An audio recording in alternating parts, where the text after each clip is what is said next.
Ты никому не должен верить. Все они хотят тебя уничтожить. Ты никому не должен верить. Не должен верить. Я не могу подвести Голда.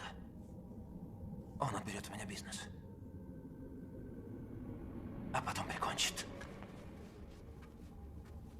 Он скоро будет здесь, а ты даже не заметишь, как он придет. Он скоро будет здесь, а ты даже не заметишь, как он придет. К вам какая-то женщина, мистер Ди.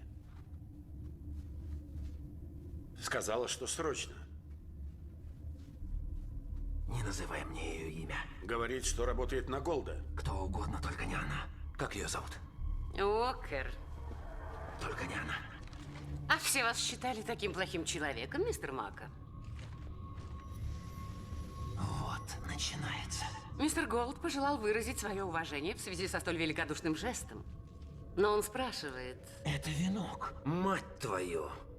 если вы нашли время на столь щедрый поступок, почему мы не можем закончить наше дельце? А у меня все под контролем. Мне нужно еще пара дней. Все и так находится под контролем, мистер Мака. Мистер Голд не дает вам время. Никаких вторых шансов. Он сам вас найдет. Пока. Пока. Что это значит? Что это значит? Да за кого вы меня принимаете, вашу мать? За уличного торговца?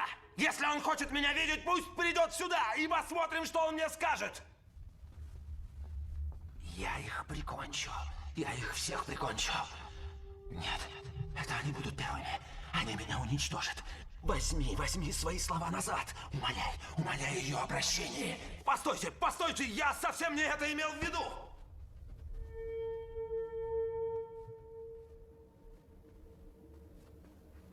Пока. Какого черта это значит? Это значит, что он вот-вот перекроет мне кислород. Я даже не замечу,